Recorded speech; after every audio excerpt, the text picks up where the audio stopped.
What's up, guys? Welcome back to the Team Solemn Circus live video. It's on the left side here. We have pure blue eyes. This means no invoked, no primate stuff. Simply going to be a pure approach. On the right side here, we have Chimera, Azumina Fiends, but this is going to be the deck that I've been operating for a little bit now.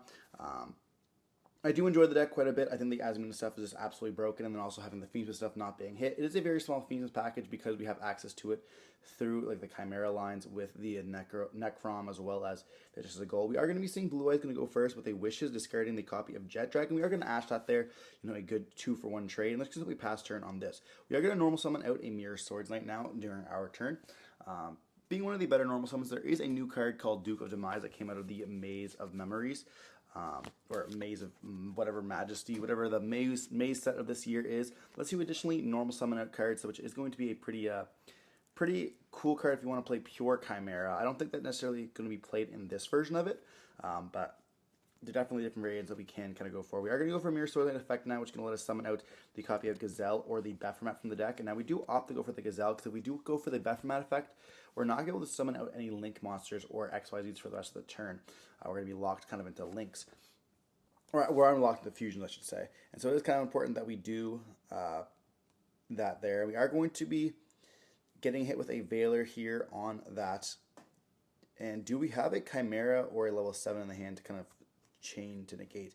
But no, we have one of these Sinful Spoils cards, which is going to allow us to... well, you actually don't have... Yeah, because we actually don't have an illusion on the field, so we cannot use that effect. It's kind of important that we have to have those on the field. I do get mistaken quite a bit with that, so a good thing that we caught it there, and we just set 2 and pass turn. They're going to be following it up with a passing of a turn themselves. Looking like they have the Neo Kaiser Seahorse as well as a Phantasme and the Trap card in the hand. We're going to link away for a Requiem by normal summon with the Adjusted Gold. And we are going to Ash here the Phantasme. We do then go for Requiem. So now we have one of the cards in the hand. And we just feel one face down, which is going to be pretty easy, I do believe. So we go for an Engraver now. Now you're wondering, well, why are you going for Engraver? We don't actually play Lacrima, if I do recall. And then we're going to activate now the effect of the spell, because if I do pick it up and read it here, which I'm going to be doing wherever it's at in my deck, it says you control a Fiend, Illusion, or Spellcaster monster, and the Engraver is a Fiend, so we are going to be able to finally use the effect. And actually, we should be able to use that there because we did have a Fiend too. Yeah, I don't know why we couldn't have done that there, but we're going to now go for... Maybe we didn't have the right cards to use. Or maybe it's a Beast. Yeah, what am I saying? I know that this is a Beast, right? Yeah, Gazelle's a Beast. Okay, that's what I mean. I get mistaken with those all the time, one of them being a Fiend, one being a Beast. We do go for the combo here going into the Bephomet, and then we be able to bring out the Elzette. Elzette can then go up into the Moa Regina. Moa Regina will then be able to summon back out the Elzette. And then we can Synchro Summon if we want to into a copy of the Chaos Angel, which is going to also give us a Search as well as the Banish there. So we do banish the face down, which is going to be the Majesty Trap. Not barely being able to use, and we do get to search for a Deception here, which is going to be pretty nice. Now, you want to search for Deception if you have a monster in the hand, or if you don't have a monster in the hand, you're going to go for a Wanted line. So we do have the monster, which is going to be the Nibiru.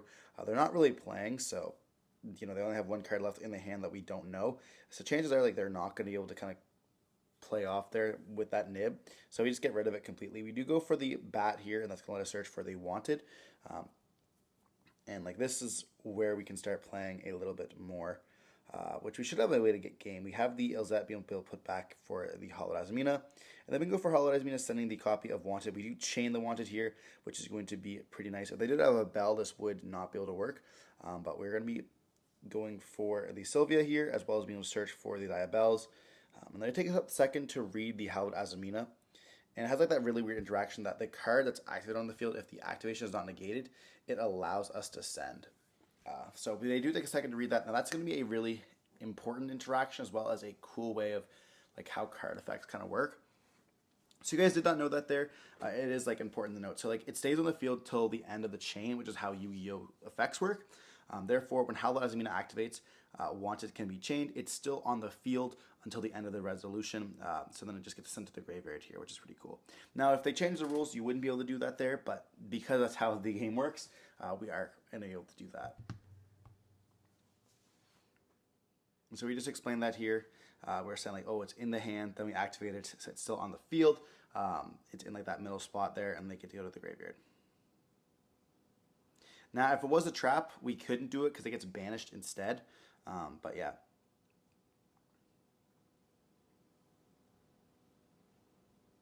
We're just explaining that here. And I believe this is going to be enough for game on board. And if not, we can send the back row to the graveyard, or we can just get a card in their hand with a wanted to kind of be able to continue this as well here. We're going to go for Engraver now, putting back the Dust of Gold, summoning it out, and this itself should be enough for game. Then we go for Requiem Equip, and then we send the Diabellstar to we send the Requiem to the graveyard for the Diabellstar, and the Diabellstar will activate its effects, and we just go, yeah, battle phase game. So we do get game one here, looking like the hand wasn't too broken. I don't know how I feel about having Phantasma in the main deck. I know a lot of decks do draw, as well as, you know, having the targeting protection can be pretty nice. I should say a lot of decks link summon. You know, most players are playing the Phoenix's package right now, with, you know, with it being a little bit more accessible. If you've already had picked up Track and Requiem, and then the Engravers being extremely cheap. But yeah, it's pretty crazy how much Track, Requiem, and Lacrima have gone up. Now, I know Lacrima, some people are picking it up at 3s because they wanted to play like Cashier Fiendsmith. So like, there is different reasons why that's going to go up. But like Track itself is almost like $100 a card now in Canada, which is absolutely insane when you think about it. Like at one point, that card was $5. So like a pretty crazy increase on the prices there. But diving into game 2, we are going to be seeing Blue Eyes going to be attempting first once again here. Hopefully opening a better hand to kind of allow the combo to go off. They do have a Secret Village of the Spellcasters, as well as 2 Ash Blossoms in the hand, but they have a copy of Neo Kaiser's Seahorse, which is going to allow them to link away into the Sage. They're going to be able to activate both of the effects, I believe, to dump from the deck. I don't exactly know the pure combo very much, which is why I pick it up exactly here, and I take a second to read it. But after reading that there, I still do not remember what it does. Now, this was I think this was a couple weeks ago, actually, this duel. But yeah, we're going to be seeing the Maiden being dumped, as well as the field spell being searched here. Unfortunately, we can't add it to the hand. It would be pretty cool if they had like effect to add it back to the hand, which would be kind of nutty. Now, we do have one of the level 1s in the hand, which potentially could let us add it back. I don't exactly know how these cards work. We're going to be seeing the field spell going to activate its effects, allowing us to banish the blue or dump a Blue Eyes from the deck to make the Spirit going to gain the attack. Now, we do activate a Magnamut on this, banishing that Blue Eyes, because I don't want that Maiden to summon herself back out at all. I don't want to need anything kind of resolve. I know that if we do activate the Spirit, they're not going to have a monster on the field, therefore I can't kind of hit that copy of the Blue Eyes, therefore I just hit the Blue Eyes presumptively. We do get ashed on the Magnamut effect, but we now get the effect of the Master, whatever it is. I think it adds back the Maiden, they activate the Maiden, which is going to let them set the trap, or immediately play the trap from the deck. Now we do activate the trap, allowing us to set a Wishes from the deck, and then we're going to opt to activate Wishes, discarding another copy of Ash Blossom, and we do Ash this here. So a whole playset of Ash Blossoms have been used during this duel already in on turn 0. You know, 2 of them being from their opponent's side, discarding one of them, and then ours stopping that Maiden or Majesty here, which is pretty nice. I really do enjoy the 2-for-1 trades that happen, like with Wishes. Like, it feels so nice when it does resolve, because it like searches for 2 cards, but like ashing it just feels so incredibly nice. And it's kind of crazy how Blue Eyes kind of fell off. Like, a lot of players aren't playing it right now. Now, I know it's a very open format, but I think it's a very cool deck. I like it myself. Now, obviously, I'm not going to play it as much, especially with the Magia reprint. You know, a lot of players are playing that as well with like the Fusion now, which is pretty cool. You can search for the Chaos Max and get dumps like that way. But I honestly really prefer playing like some of these graveyard decks. Like, I am a huge fan of Chimera as a mean. I'm a huge fan of Crystron. I'm a huge fan of Memento. And like, I'm just playing those. You know, I'm so happy that we can just play Memento again and not worry about D-Shifter or Dweller. That like, it just makes my day honestly just feel so much better going into a local, like being like, I can actually play Memento again. I can play Branded again, which is just like such a fun deck. That like, I wish I had more locals I could go to. I might try to do some remote duels if you guys want to play some of that. Let me know in the comment section down below. I know I'm going to be reviewing the Discord at some point. Going to try to make like a little server that like people can play with and stuff like that, and like have some interactions and stuff. But we're going to be seeing these seals being made on the opponent's side. And there's going to pass turn on that. And they have a secret village on the field. So, we are not locked out of the spell and traps because they don't have any. But if they do summon a Blue Eyes, they're going to be able to summon out the Majesty, which then gives us access, give them access to a spellcaster on the field, which is going to lock us out. So we have to be very careful here, trying to find a way to essentially bait out this secret village, or in this case, I should say the seals. We do activate the effect to summon out. They do bounce back the Elzette there, summoning out the Blue Eyes, and then we're going to be seeing the Maiden summon herself out. And yeah, now we're locked out of spell cards, which is kind of unfortunate, but we do have a way to kind of beat over that there, which is pretty nice. We do normal summon with the Elzette once again.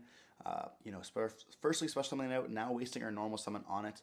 And this is going to allow us to now use herself plus an Engraver to go up into a Bephomet, or the Mooragina in this case, because it does take a illusion monster plus a level 6 or higher fiend, and Engraver is a fiend.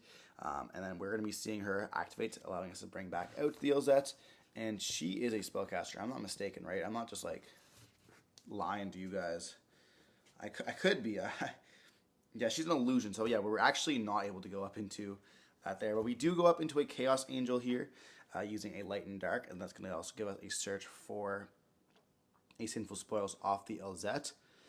And yeah, we could just banish the Blue Eyes, or go for the field spell in this case. Now, if we do banish the Blue Eyes, Roar is going to be the only card they can kind of continue with here. But we do opt to go for the spellcaster field spell instead, and then wanting us to be able to use the Wanted that we just immediately activate here, letting us search for that Diabellstar. Now we can kind of continue our plays with Diabellstar sending the Adjusted Gold to the graveyard here, which is going to be a second Light Fiend that we can end up using Engraver to put back to summon itself out. Then we get the Deception now, and then we are going to be able to go Deception. We do explain the Adjusted Gold here, okay. We have one last card in the hand. We know all their stuff. They sell the Trap, which is important, but we have a few different abilities that we can do. We put back Engraver, so now we do have a Light and Dark Chaos Angel on the field, which is going to be pretty powerful. Now we do go for the Deception, sending the Necron from our hands to the graveyard here. So having the Adjusted Gold in the grave or in our hand as well is definitely rough, but we can end up putting it back with the Engraver here. So we open up our whole Fiendsmith package, which is just 3 cards in the deck, which is actually kind of just insane, but we still have a ways to get it onto the field, which is pretty nutty when you think about it here. We're going to be seeing the Engraver put back the Adjusted Gold, summoning itself out. And this can now allow us to get another body on the field as well here. We do go up into... We have to find a way to get rid of that Maiden as well. We do up into Moon here, which is interesting that we are opting to go for a sort of another Light Fiend line. I guess we have to have multiple Light Fiends in the graveyard to get that Desiree effect. Then we go up into a Requiem.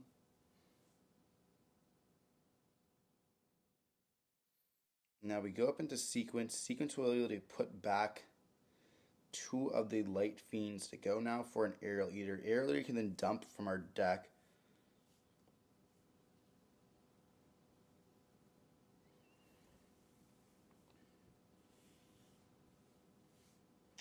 And we opt to dump the Bephomet here.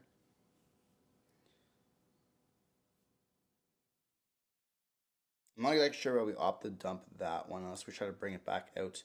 We have no other way to fusion summon unless we have... Alright, let's say we're going for a Bow here too. We could go for a Caesar at this point, but I don't exactly know how we're planning to do this here. We go for Hallowed, sending the Deception, allowing us now to get the Bat on the field, the whatever Rugula, the Moo. Yeah, I'm going to call her Moo. And then Moo is going to let us search for... We already used Wanted. We could search for the other spell, but the issue with that is we don't have another monster in the hand, so we can't really go for a Guardian Chimera line, if that makes sense, to kind of pop everything. But we're going to add the Wanted here for follow-up, which is pretty nice. Also getting us additional draw here as well.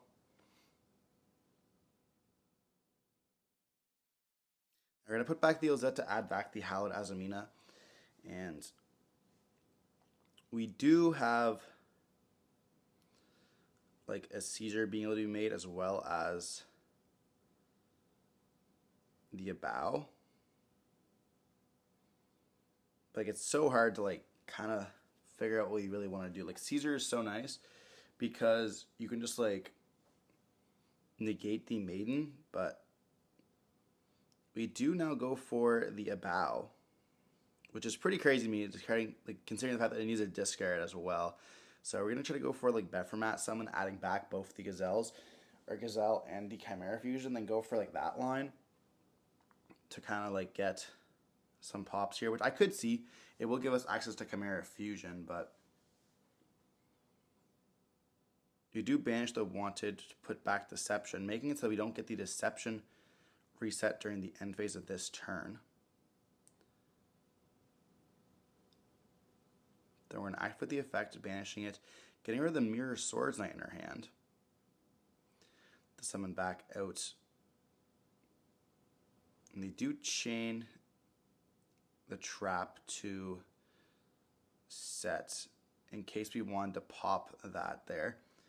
So I guess that is pretty smart. We do go for the Bephomet summoning itself out, and then we go effect, letting us search for the Chimera fusion as well as the Gazelle. Now we are going to be locked into fusion summons, but we do have the ability to go up into a Chaos, or not a Chaos, but a Guardian Chimera here, which we are going to be seeing us go for. Popping 2 cards on the field alongside getting a draw.